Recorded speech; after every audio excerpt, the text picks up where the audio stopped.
जी, आप सबों को नमस्कार।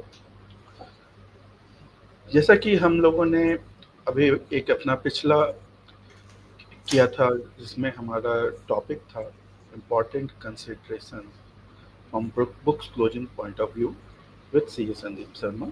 हम और इसमें हमने जो फर्स्ट पार्ट था, इसमें हम दोनों ने मिलके प्रॉफिट एंड लॉस अकाउंट के पॉइंट ऑफ व्यू से जो जो बुक्स क्लोजिंग के से रिलेटेड जिन चीज़ों का ध्यान ज़्यादातर रखना चाहिए, उस पे हमने चर्चा की थी।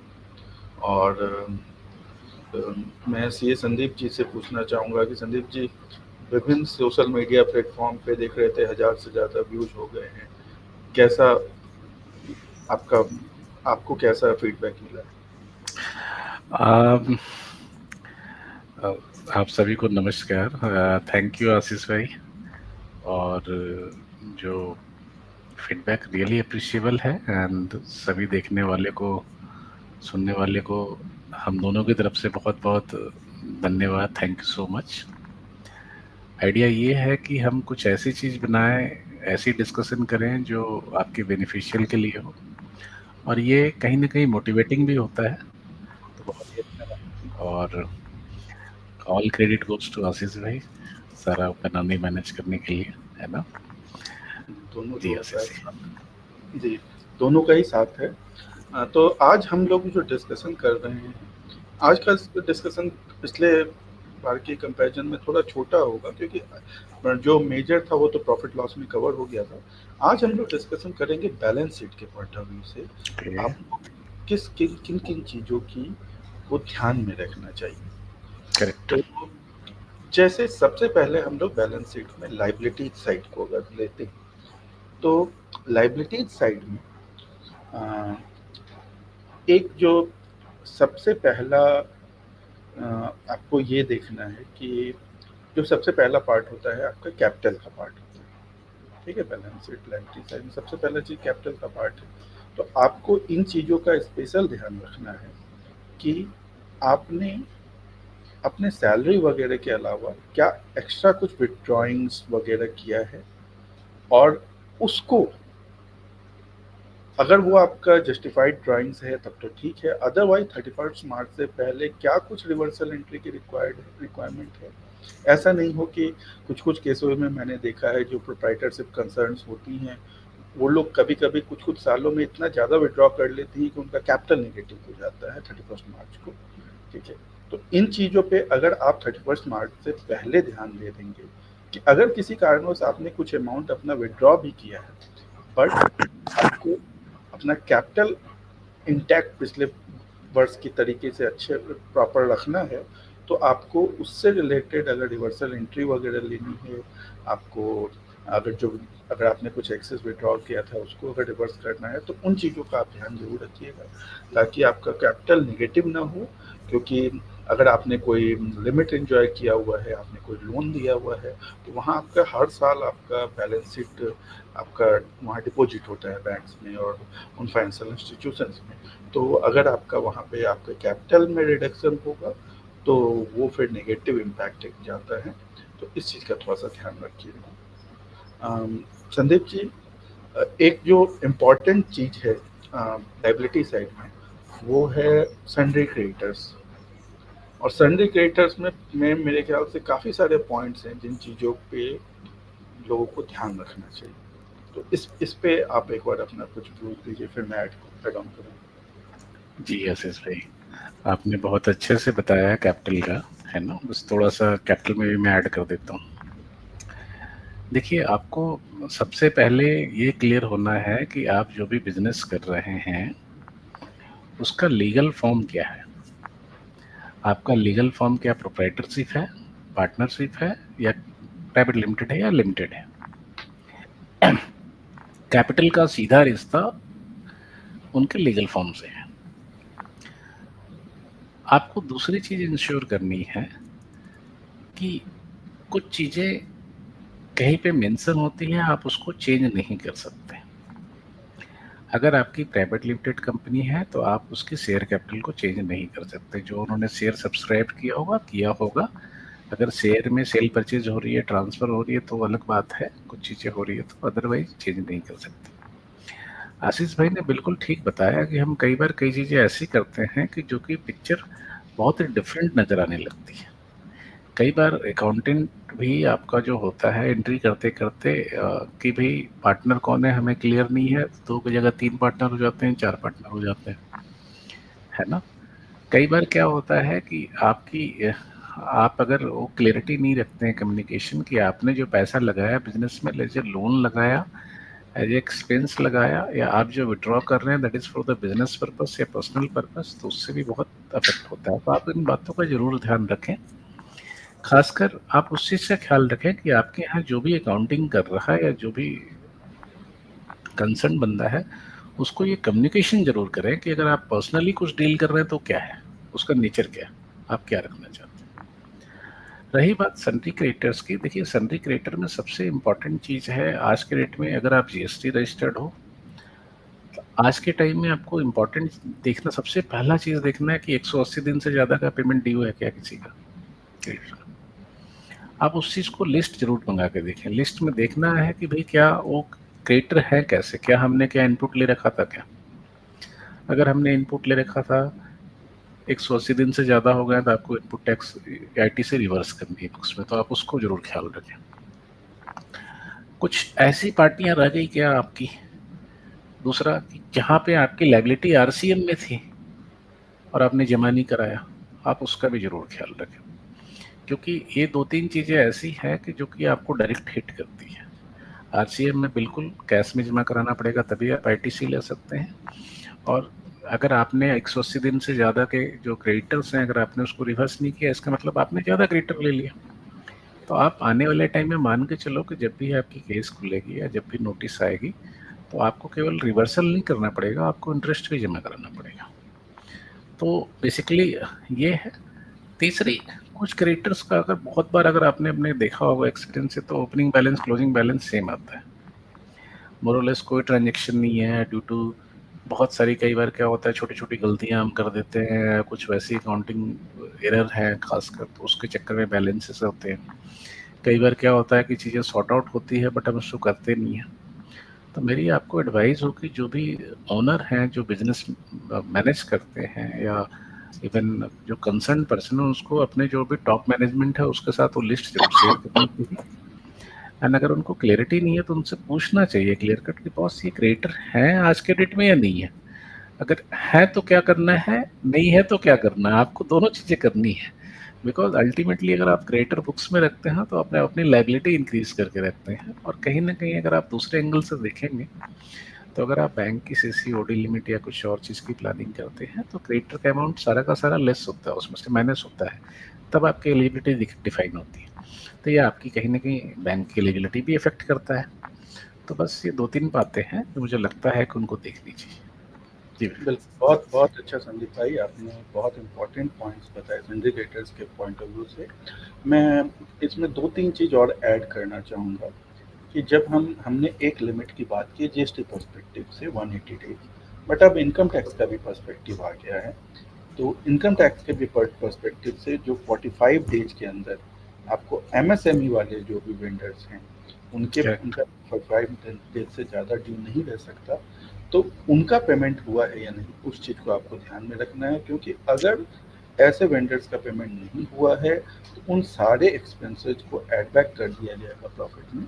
तो ये बिल्कुल। एक बहुत ही बड़ा चेंज है, इस पे आपको ध्यान में रखना है कि अगर उनका बिल ड्यू है, एमएसएमई वेंडर्स हैं, तो 45 डेज से ज़्यादा नहीं होने देना है, उसको जल्द से जल्द आप क्लोज कीजिए। उसके बाद आपको जीएसटी और इनकम टैक्स दोनों ही पर्सपेक्टिव से फ्यूचर में आपको ज़रूरत पड़ सकती है। आपको 2 चीज़ सिंडिकेटर से रिलेटेड ज़रूर आपके पास होना चाहिए। पहला, कोशिश कीजिए कि अधिक से अधिक सिंडिकेटर्स का बैलेंस कंफर्मेशन आपके पास हो रेडी अवेलेबल। आज सपोज आज हम 31 मार्च में बैठे हैं, अगर सपोज हम लोगों ने मान लीजिए अप्रैल फर्स्ट वीक में 2 वीक में अभी अगले कुछ टाइम में अगर हमने बैलेंस कंफर्मेशन बनवा लिया, या 31 मार्च से मैं पहले ही अगर मान लीजिए हमने 15 मार्च तक का मंगवा लिया, तो हमारे पास ये रहेगा कि हम अब तक अगर कुछ उनके अकाउंट्स में और हमारे अकाउंट्स में कभी-कभी क्या होता है, कभी डिस्काउंट का डिफरेंस आ गया, कभी किसी चीज़ का डिफरेंस आ गया, कभी क्रेडिट नोट का डिफरेंस आ गया, या कोई पेमेंट उन्होंने चढ़ाया, हमने नहीं चढ़ाया, या कोई बिल हमसे छूटा, उनसे छूटा।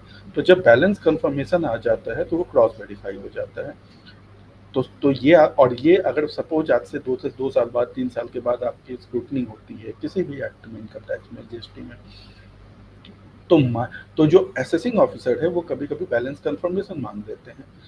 या तो फिर अगर आपने उस समय में नहीं लिया है, और मान लीजिए उस 3 साल के बाद हो सकता है कि उस वेंडर से आपका कोई काम नहीं चल रहा हो पिछले 2 साल से, तो जिनसे रेगुलर काम चल रहा है उनसे तो आप मँगवा पाएँगे, बट जिनसे काम नहीं चल रहा है, उनसे फिर मँगवाना पुराना रिकॉर्ड बहुत मुश्किल हो जाता है।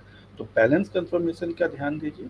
दूसरी बात ये है कि काफ़ी जगह वेंडर्स एग्रीमेंट्स भी माँग दिए जाते हैं डिपार्टमेंट के द्वारा during the assessment. And GST also मैंने देखा है, इनकम टैक्स में भी कितनी बार वो वेंडर्स का एग्रीमेंट वो कहते हैं कि आप लाइए जिनसे आपका सप्लाई होगा, उनके क्या टर्म्स कंडीशंस रहिए।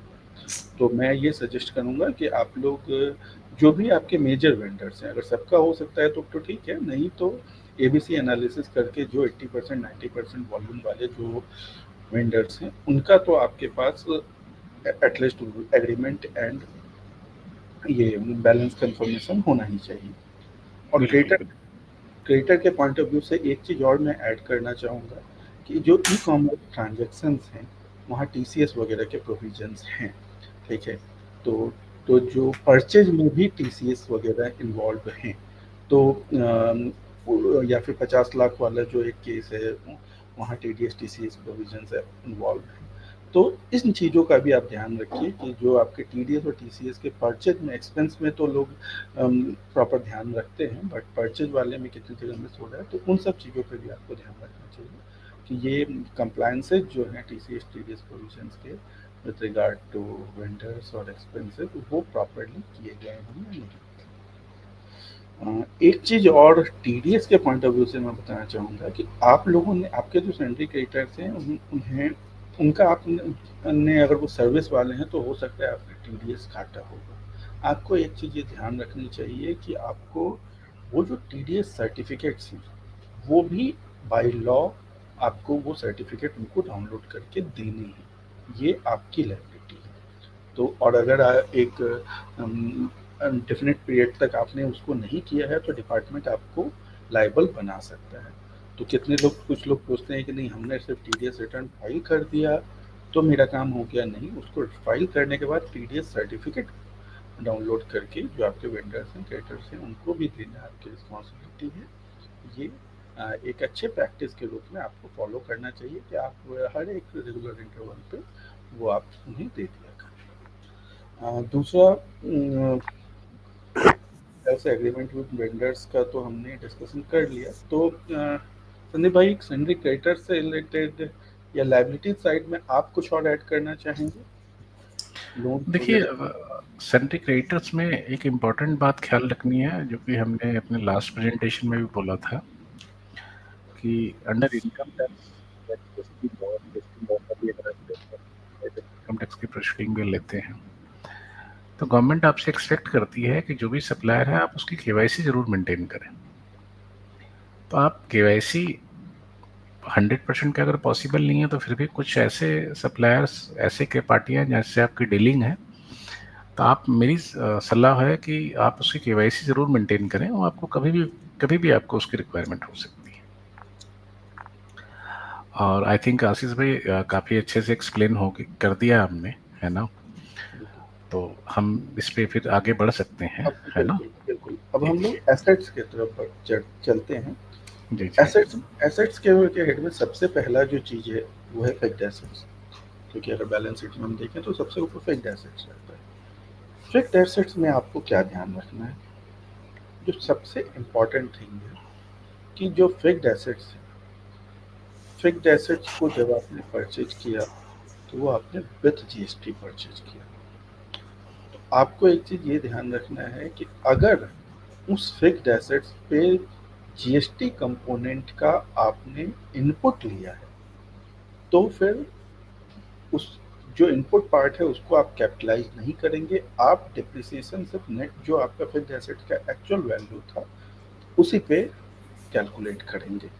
बट अगर किसी रीजन से आप उसके इनपुट को नहीं ले रहे हैं, उस केस में आप उसके के बैलेंस उस फिक्स्ड एसेट्स के कॉस्ट प्लस जीएसटी इन दोनों को मिला के कैपिटलाइज कर सकते हैं और उस पर डिप्रिसिएशन आप निकाल सकते हैं। तो ये भूल कभी मत कीजिएगा कि अगर आपने इनपुट लिया है तो आपकी अकाउंटिंग एंट्री अगर प्रॉपर है तब तो कोई दिक्कत नहीं आएगी। तो लेकिन हाँ, अलग अलग सॉफ्टवेयर में कहीं कुछ इशू ना हो, इसी के लिए आपको ये बिल्कुल ध्यान रखना है कि इनपुट पार्ट पे आपको डिप्रिसिएशन क्लेम नहीं करना। जब फिक्स्ड एसेट्स की ही बात हो रही है संदीप भाई, तो जैसे हमने एक डिस्कशन किया कि इनपुट यानी उसको खरीदते समय जब फिक्स्ड एसेट्स को बेचा जा रहा है तो क्या ध्यान में रखना है उस पर? मैं थोड़ा सा अपनी एक्सपीरियंस आपको शेयर करता हूँ फिक्स एसेट्स में। जनरली जो हम फाइंड आउट करते हैं, चाहे छोटी हो चाहे बड़ी ऑर्गेनाइजेशन, ओवरऑल जो मेरा एक्सपीरियंस रहा कि इफ़ इट इज़ रिक्वायर्ड कि आपको फिक्स एसेट रजिस्टर मेंटेन करना है, या इवन रिक्वायरमेंट नहीं भी है और आपने फिक्स एसेट रजिस्टर अपना मेंटेन कर रखा है, तो यूजुअली क्या होता है कि जो आपकी बुक कीपिंग होती है, अकाउंटिंग, और उसमें डिफरेंस होता है। आपको कोशिश करना है कि वो डिफरेंस ना रहे। अगर डिफरेंस है तो आपको उसका एग्जैक्ट रीज़न पता है और आपने उसको रेमेडी कर रखा है। मैं नॉर्मल कई चीज़ें आपको बता देता हूँ। जैसे आशीष भाई ने बिल्कुल ठीक बोला कि आपने इनपुट ले लिया है, तो आपने जब इनपुट लिया है तो आपको उसको कैपिटलाइज नहीं करना है।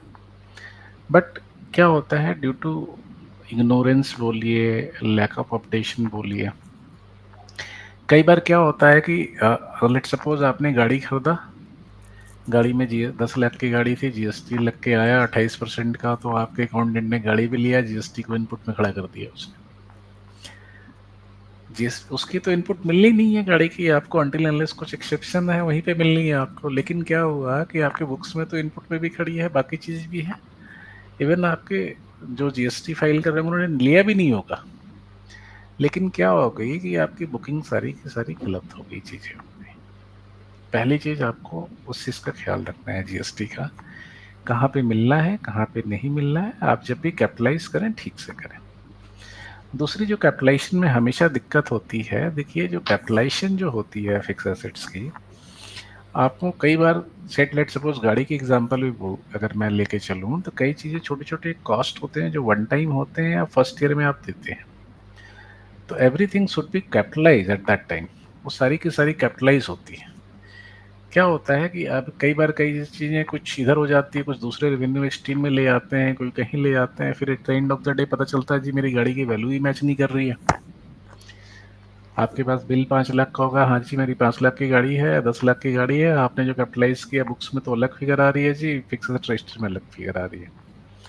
तो आपको इस चीज़ को जरूर ध्यान देना है। दूसरी, जो आप जब भी सेल करते हैं, जो आशीष भाई ने बोला, सेल करते समय आपको ध्यान देना है कि भाई वो क्या रहा, आपने जो इनपुट लिया था, क्या इनपुट जो लिया था उसको रिवर्सल की रिक्वायरमेंट है क्या जीएसटी लॉ में? अगर है तो आपको रिवर्स करनी है। आप चाहें तो अपने जो भी आपके कंसल्टेंट हैं उनसे जरूर बात कीजिए, अगर आपको क्लियर नहीं है तो, लेकिन समझिए जरूर कि करना क्या है उसमें। तीसरी, हमारी प्रॉफिट एंड लॉस क्या आ रही है उसमें, उसकी कंपटीशन कीजिए। देखिए अकाउंटिंग जो होगी, सेल दोनों टाइप से होती है। अगर आप प्रोप्राइटरशिप पार्टनरशिप फर्म में, तो आपको जो सेल में एंट्रियां जो मेंटेन करनी पड़ेगी as per income tax act करनी पड़ेगी, कंपनी हो तो एज पर कंपनी एक्ट वाली जो एप्लीकेबिलिटी करनी पड़ेगी, लेकिन आपको इसकी चीज़ें मेंटेन करनी है। सेल करते समय आपको बड़ा इंपॉर्टेंट एक चीज़ ध्यान देना है कि अगर आप जीएसटी रजिस्टर्ड है तो आपको उसका सेल बिल भी बनाना है। सेल बिल आपको काटना ही काटना है, चाहे आप छोटे टर्नओवर है, बड़ी टर्नओवर है, इन्वेस्टिंग है, आपको दोनों में काटना है। आपको जब सेल बिल काटेंगे तो एक बड़ी, खासकर जो हमारा मेट्रो सिटी है दिल्ली एनसीआर, बड़ी सरप्राइज सी चीज़ है, खासकर प्रोप्राइटरशिप में और पार्टनरशिप में। बहुत बार क्या होता है कि आपने गाड़ी तो जी अपने पर्सनल नाम पे ली हुई है, आपकी फर्म चल रही है, पार्टनरशिप फर्म चल रही है, तो आप आपने सेल बिल आपने क्या किया कि depreciation claim, fuel charges claim करने के चक्कर में आपने उसको एज ए फिक्स एसेट्स वहां दिखा दिया, कैपिटलाइज कर दिया, आपने लिए जा रहे हो क्लेम। फिर आप फंस जाते हो कि भैया मैं सेल करूं कैसे, फर्म से यहाँ से हटाना है तो मैं सेल कैसे करूं, सेल बिल कैसे काटूं। तो आपको बड़ा ख्याल रखना है। मेरी फिर से आपको सलाह है, ये छोटी छोटी इश्यूज नहीं है, ये बड़ी कॉम्प्लिकेटेड इश्यूज हैं। आपको इस चीज़ का बहुत ध्यान रखना है कि करना कैसे। प्रॉपर एक कंप्यूटेशन होनी चाहिए आपके पास। कंप्यूटेशन अगर आप कैपेबल हो तो आप जरूर बनाएं, देखें, सेपरेट पेज नोटिंग करके रखें, डॉक्यूमेंटेशन करके रखें। आपको थोड़ा सा भी डाउट कन्फ्यूजन है तो अपने जो भी कंसल्टेंट हैं, सीनियर हैं, उनसे जरूर बात करें और उनका रिकॉर्ड करके रखें। इसके बाद जो चीज़ें होती हैं, जब सेल भी कर लिया आपने, तो बहुत बार चीज़ें होती है कि अगर मान लीजिए एक कंपनी है आपकी, या आप अपना काम कर रहे हो और आपकी 4 डिफरेंट लोकेशन है या तो मल्टीपल लोकेशंस पे काम कर रहे हैं, आपकी मल्टीपल लोकेशन पे रजिस्टर्ड है जीएसटी नंबर। आप मान लीजिए गुजरात में, दिल्ली की कंपनी है आपकी, या दिल्ली में आप रहते हो, दिल्ली में तो रजिस्ट्रेशन है, लेकिन आपका काम गुजरात में भी चल रहा, वहाँ भी रजिस्ट्रेशन करा रखा है, यूपी में भी रजिस्ट्रेशन करा रखा है, आपने अहमदाबाद में भी करा रखा है। तो आपको इस चीज़ पे ध्यान देना है कि आपने एसेट जो खरीदा था किस जगह पे खरीदा था, सेल आउट आप कहाँ से कर रहे हैं। ऐसा तो नहीं है ना कि अहमदाबाद में आपने खरीदा था, अहमदाबाद में इनपुट ले लिया, आप सेल दिल्ली से बिल फाड़ दे रहे हो। तो ये कॉमन मिस्टेक्स हैं, जनरली हो जाती है, तो आपको इस चीज़ का बहुत ध्यान देना है। साथ ही साथ जब सेल करते हैं आप, तो आपके जो फिक्स एसेट्स रजिस्टर है, तो आप फिक्स एसेट रजिस्टर से भी उसको आप प्रॉपर आउट करें, वो चीज़ वहाँ से आउट होनी चाहिए और आइडेंटिफाइड भी होनी चाहिए। तो और जैसा कि मैंने पहले बोला आपको कि जीएसटी की इनवॉइस बनानी बड़ी इंपॉर्टेंट है। साथ ही साथ ये भी इम्पॉर्टेंट है कि आप उसका एचएसएन कोड बड़े ध्यान से देखें, और उसका एचएसएन कोड के बाद एचएसएन रेट क्या लगता है वो भी बड़े ध्यान से रखें, क्योंकि ये ऐसा काम नहीं है जिसपे आप रेगुलर डील कर रहे हो, ये once in a while transaction होगी, बट यस आपको उसकी जीएसटी में इनवॉइस काटनी होगी, दैट इज मैंडेटरी। तो आईसीएस भाई, मुझे लगता है बस इतनी छोटी थोड़ी सी बातें ख्याल जरूर रखना चाहिए इनको। बिल्कुल, बिल्कुल, बहुत बढ़िया संदीप भाई। वही जैसा कि संदीप भाई ने बताया कि फिक्स्ड एसेट को सेल करते समय में आपको अपने कंसल्टेंट से ज़रूर बात करनी चाहिए। रीजन, फिक्स्ड एसेट्स 2 टाइप की होती हैं। एक, on those fixed asset on which GST input has been taken, other fixed asset on which GST input has not been taken. तो करेक्ट। इन दोनों को ही सेल करते समय में ट्रांजैक्शन वैल्यू जो है वो डिफरेंट हो सकती है। इसमें जो जिस पे आपने जीएसटी इनपुट लिया है, वहाँ पे कुछ रूल्स हैं, व्हीकल्स के लिए कुछ अलग रूल है, अदर एसेट्स के लिए कुछ अलग रूल है। तो इन सब चीज़ों को आपको ध्यान में रखना है सेल करते समय में। तो इस चीज़ का आप बिल्कुल ध्यान रखें। तो जब हम लोगों ने जैसे संदीप जी फिक्स्ड एसेट्स के बारे में डिस्कशन किया, तो अब हम लोग अगर आते हैं कि जो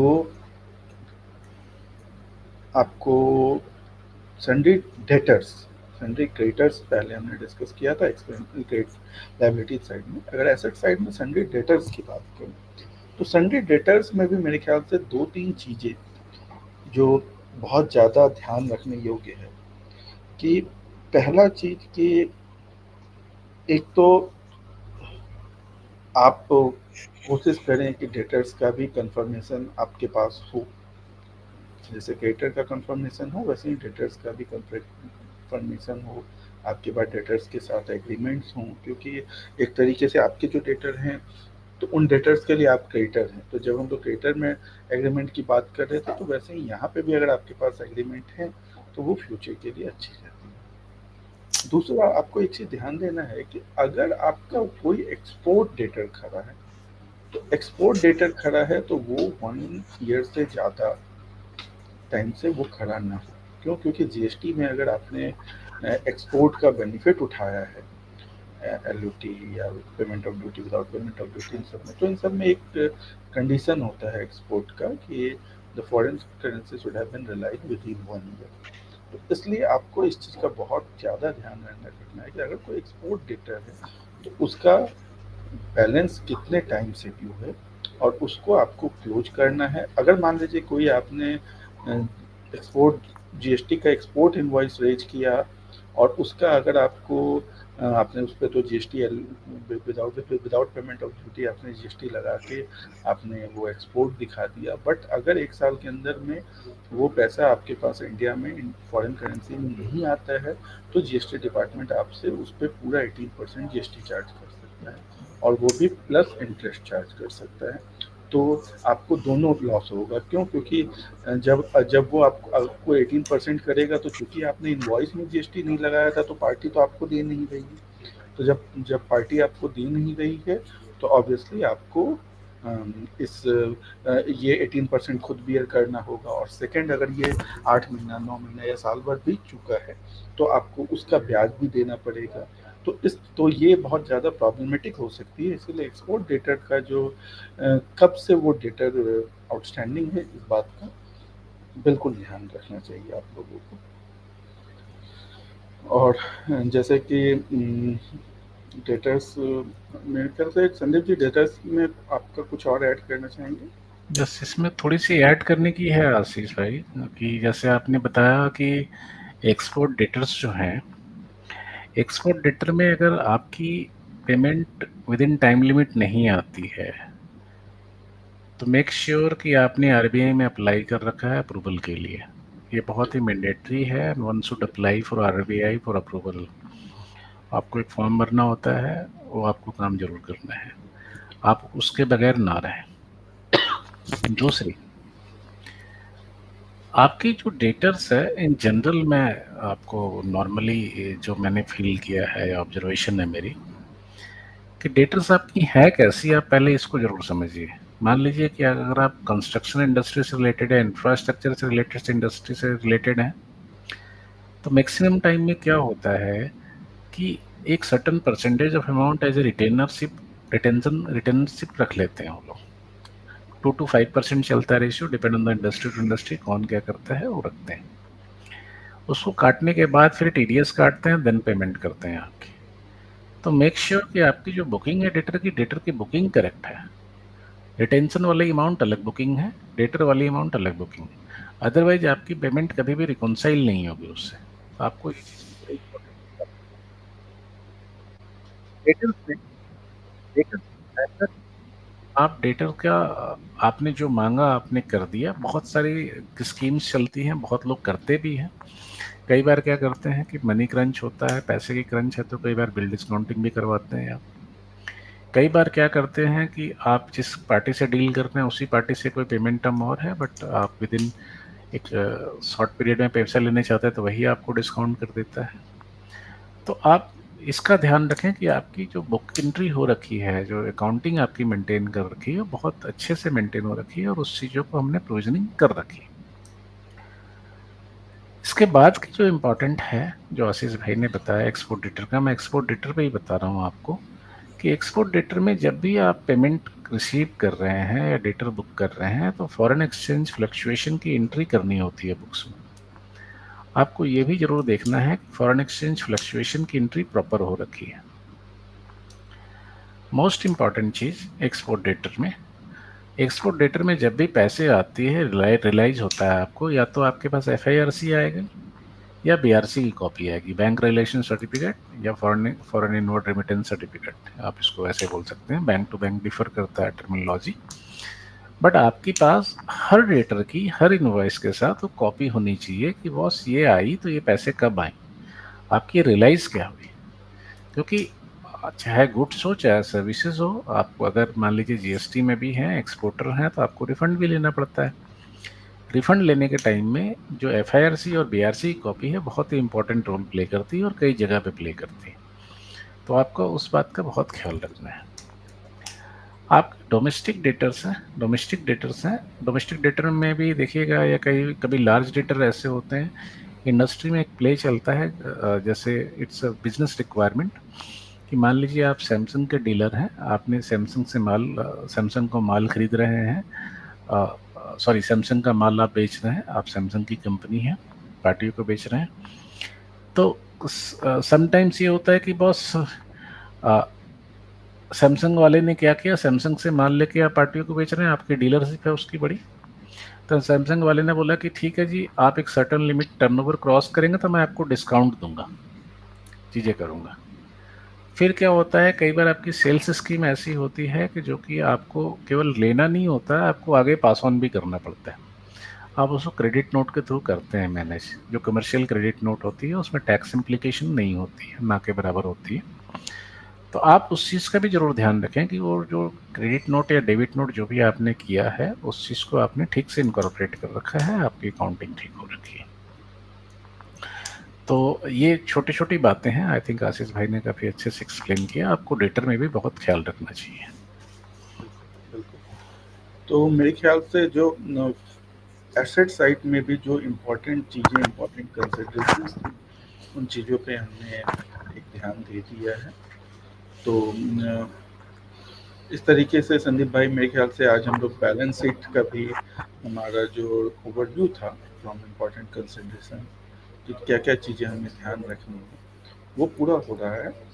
अम, फिर हम लोग बहुत जल्दी ही किसी और अच्छे न्यू टॉपिक के साथ, जिससे कि आपके बिजनेस को कैसे बढ़ाया जा सके, आपके बिजनेस को कैसे स्ट्रॉन्ग किया जा सके, और बिजनेस के ही पॉइंट ऑफ व्यू से कुछ और एक नया टॉपिक लेके हम लोग जल्दी आएंगे। संदीप जी। जी। मेरी बस एक सजेशन थी आप सभी को। सिंस टाइम कंस्टेंट है तो हम काफ़ी चीज़ें डिस्कस नहीं कर पाए आपसे। इम्पॉर्टेंट चीज़ें जैसे लाइबिलिटी साइड में लोन्स का हो गया, करंट लाइबिलिटीज एंड प्रोविजन का हो गया, एसेट साइड में इन्वेस्टमेंट का हो गया, करंट एसेट्स एंड एडवांसेस का हो गया, लोन्स एंड एडवांसेस जो एसेट साइड में आती है। तो आपको कभी भी लगता है कि इसकी रिक्वायरमेंट है तो आप हमसे भी चाहें कंसल्ट करना कभी भी, तो आप प्लीज़ कंसल्ट कर लीजिएगा। बहुत सारी चीज़ें हैं, आपको बिल्कुल देखना चाहिए, ध्यान रखना चाहिए। नाउ एक चीज़ आपको समझना पड़ेगा, now the time and situation is that कि पहले क्या होता था कि अच्छा आपने कुछ नहीं करना, अच्छा आपसे ये भी नहीं हो रहा, ये भी नहीं हो रहा, चलो अकाउंटिंग कर लो, टैली सीख लिया जी, आप अकाउंटेंट बन जाओ। नहीं, gone are the days, trust me, वो दिन चला गया कि भैया आपने कुछ नहीं है तो आप अकाउंटेंट बन जाओ, कर लो। आज के डेट में एक अकाउंटेंट को फुल्ली अपडेट होना चाहिए, प्रॉपरली ट्रेंड होना चाहिए, और साथ ही साथ जो ओनर है, जो मैनेजमेंट है, उसकी रिस्पॉन्सिबिलिटी है केवल वो अपडेट ना हो, आप भी उसको टाइमली और प्रॉपर इन्फॉर्मेशन पास करें। अगर आप उसको इक्विप नहीं करेंगे, टाइम पे इन्फॉर्मेशन नहीं देंगे, प्रॉपर इन्फॉर्मेशन नहीं देंगे, उसके साथ थोड़ा टाइम नहीं लगाएंगे, तो वो अपनी ड्यूटीज़ पूरी नहीं कर पाएगा, अपनी रिस्पॉन्सिबिलिटी नहीं कर पाएगा। आप जितना इस सिस्टम को ठीक रखेंगे, ट्रस्ट मी, आप 2 लाख रुपया अच्छे अकाउंटेंट को साल में देंगे, 3 लाख रुपया अच्छे अकाउंटेंट को देंगे, तो आपका 3 करोड़ रुपया बचा के जाएगा। और आप अगर महीने में महीने में 2 दिन नहीं बैठेंगे तो आप अपना 3 करोड़ बचाने में आपका भी कंट्रीब्यूशन रहेगा। तो आपको इस चीज़ का भी ध्यान रखना है। जी आशीष भाई, बाकी डिस्कशन बड़ी अच्छी रही है आज की, एंड आई होप कि जैसे पहली वीडियो हमारी थी तो आपको अच्छा लगा, तो बिल्कुल ये भी आपको बहुत अच्छा लगेगा। एंड आशीष भाई ने जैसा बोला कि यस, हम जो बिजनेस की जो मेजरली जो इश्यूज हैं इन कॉमन है, बट काफ़ी जनरल इश्यूज हैं, तो हम उस पर भी जरूर डिस्कशन करेंगे, और कुछ न्यू अपडेट आते हैं इन जनरल जो सबके लिए बेनिफिशियल है, हम उस पर भी जरूर डिस्कशन करेंगे। तो अगेन बहुत बहुत धन्यवाद आशीष जी आपका, थैंक यू सो मच आशीष, आपका आशीष भी। भाई, क्योंकि बहुत अच्छी शुरुआत हुई है, एंड आई होप, मुझे लगता है कि ये अच्छी शुरुआत चलेगी। बिल्कुल। तो इन्हीं सब बातों के साथ आप सबका बहुत बहुत धन्यवाद। थैंक यू सो मच जी। आप सबको धन्यवाद। Thank you Ashish.